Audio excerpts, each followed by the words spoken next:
Israel with the Taliban, where that's going. Joining us now, our man in the Middle East, Eddie Yeranian, live in Cairo. Eddie, great to have you, man.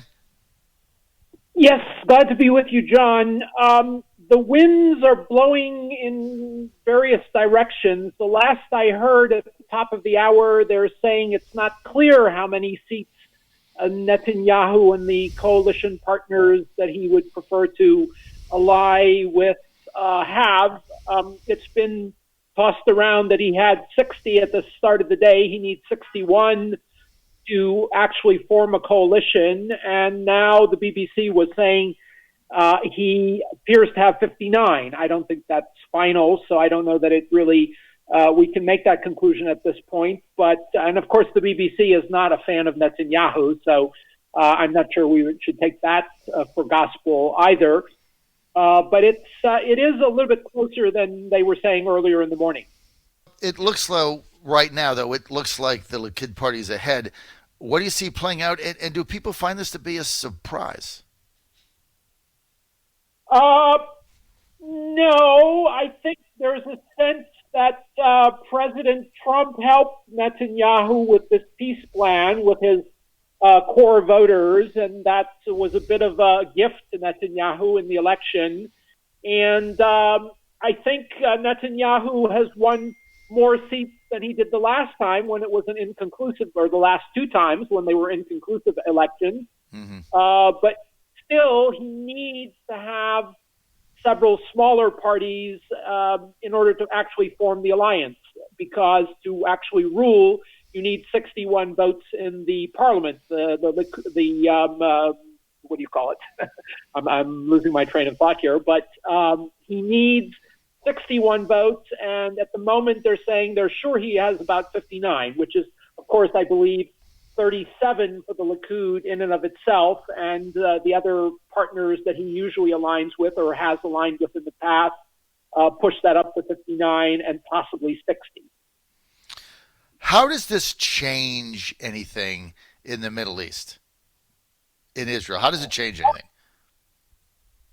Yeah, well, certainly it would have changed things if Gantz had won, or I guess he still could. Well, I don't think anyone thinks he could win, but certainly had he won and been able to form a government, he would have been pursuing a policy more aligned with what Senator Kerry was pushing as far as possible peace deals with the Palestinians.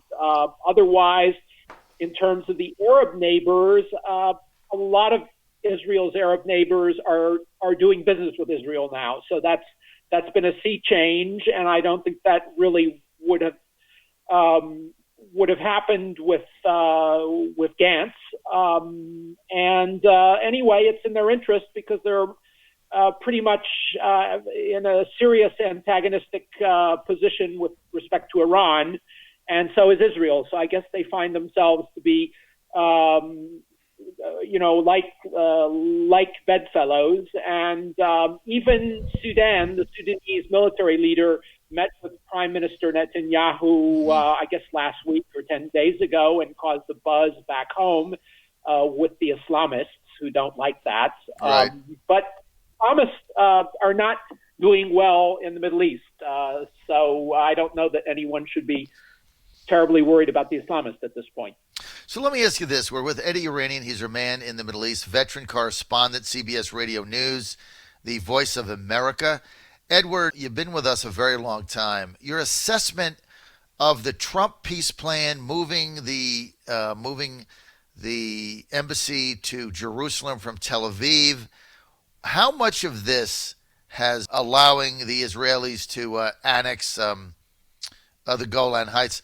How much of this has contributed to, what some people could say, kind of a surprise win here, what appears to be, by Benjamin Netanyahu, who, he's been indicted a couple months ago. He was given up for dead politically. Yes, I think President Trump has tried to save him, and the peace plan is part of trying to save him. And I think it's probably worked as a tactic. I don't know that as an actual peace plan it's going to fly, at least not at this point. And it's not intended to, really. It's intended to be a stage-by-stage type of peace plan in which people agree and then they move on and do something else. And those stages can always be changed, and if there is agreement, they can be sweetened. I'm sure the terms of a deal could ultimately be sweetened for the other party, but the other party is boycotting the talks anyway, so I don't know that they're really trying to give them anything they want. And in a sense, that's made them a little bit more realistic in terms of what their options are. I think ultimately when Mahmoud Abbas, the Palestinian leader, dies, there's going to be a scramble for the leadership, and they're going to have to come up with some new ideas rather than just saying no to everything that's put in front of them. Exactly. That makes a lot of sense to me, what you just said, is that certainly Netanyahu's victory is the Palestinians are going to have to respond to something, even if they have a counter proposal that is not outrageous. There should be a response. So far, we don't have that. All right, let's move to the Afghan deal. The United States brokering a deal with the Taliban, giving them power in Afghanistan. The Afghan president not part of the negotiations because the Trump administration believed they just didn't want any part of it. So there is a deal on the table that was brokered, I guess, by the U.S. government, their envoys, the Taliban. It was done in Doha, Qatar. Is it going to hold? What do you think of it? And what's the future of that, Eddie Yeranian? Well, I think President Trump has steamed ahead with the policies he thought were right in Syria, which is to say to get as uninvolved as possible under circumstances. Iraq in a similar way, but not total engagement. In Libya, not to get involved. Now, here in Afghanistan, I believe we have about 12,000 troops on the ground. NATO is involved. NATO is the big problem here, about as much as the Afghan government, because I don't think either the Afghan government or NATO want us to leave. And I think there are parties inside our own government that don't want us to leave. And there are a lot of reasons for that, some of which are obvious, some of which are less obvious, and some of which you can't even talk about because you can't prove them.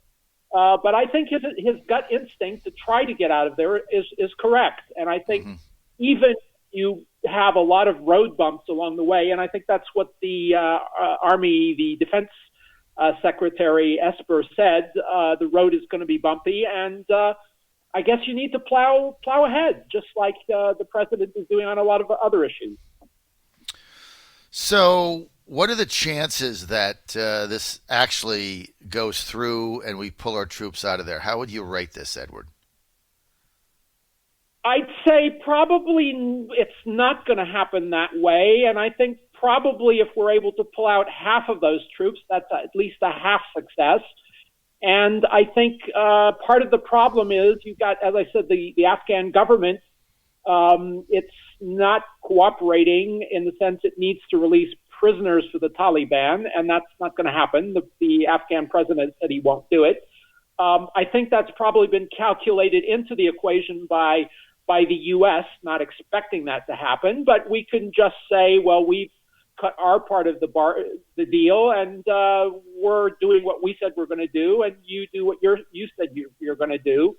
Will the Taliban come back to power? I don't know. I don't think it's obvious that they'll come to power in Kabul, and I don't know it's obvious that the withdrawal of maybe 6,000 to 8,000 U.S. troops is going to throw the equation in the Taliban's favor. It's a difficult equation because, as I said, NATO doesn't want us to leave. Very big powers inside NATO don't want us to leave. The Brits, I don't think, want us to leave, at least if you listen to the BBC day in and day out, as I do. They certainly try to cast as negative a light as possible on the U.S. pulling out and on President Trump's policies in general. And I think there's another factor which has been whispered by a lot of people, and I'm only mentioning it because I think it is a factor, but I can't prove it. I think there's a lot of drug money going in and out of Afghanistan, and there are a lot of parties, intelligence agencies, various groups behind the scenes that profit from this, and they don't want to leave. They don't want to lose what is a cash cow for them, without specifically saying who is being accused of doing this. This is a very difficult thing that the U.S. is trying to do with the Taliban, and I agree with you. I think it'll go through a series of alterations, machinations, changes, curves, twists before we get there. But I also endorse your assessment. If we can get half our troops home and get some semblance of normalcy there, I think it's a win. We've got to get out of there, Edward, eventually. We cannot stay there in perpetuity like we are in Japan and Germany, which also doesn't make any sense. But that's a different topic for a different day. Reaction of Middle Eastern governments, reaction of Egypt, Turkey to this deal. What's been the reaction? I think the Egyptian government is a little bit leery of it, in a sense. And I think, of course, the Arab League is here, and the Arab League has been saying all along it wants the U.S. to get out. But I think the Turkish government, which tends to support groups like the Taliban, certainly they're allies of Qatar, which supports the Taliban, I think they would like to see the U.S. get out so that their proteges do well in various places, including Afghanistan. I don't know that they're close allies, but certainly they are under the same umbrella. The Turkish president belongs to the Muslim Brotherhood group very loosely. His AK party is a Muslim Brotherhood group and is allied with other Muslim Brotherhood groups, and the Muslim Brotherhood is sort of aligned with the Taliban. At least that's what we saw here in Egypt when the Muslim Brotherhood was ruling the country. They were close to the Taliban. Former President Morsi even brought some of those people, various Islamists, from Afghanistan to the Sinai. At least that's what the military has said over the years. So I think there are a lot of different factors involved here, and I don't think anyone is clear one way or the other. But I think globally speaking, most moderate Arab governments would like to see peace in Afghanistan, but not see the U.S. ditch the president, the elected president Abdul Ghani, because I think he's more of a moderate, and a lot of Arab governments would rather see him in power than the Taliban. I agree with that assessment totally. The president of Afghanistan, regardless of what his problems, he is a stabilizing force and a voice of peace and moderation. How effective he's been, that can be argued, and the level of corruption that goes on in the Afghan government goes without saying.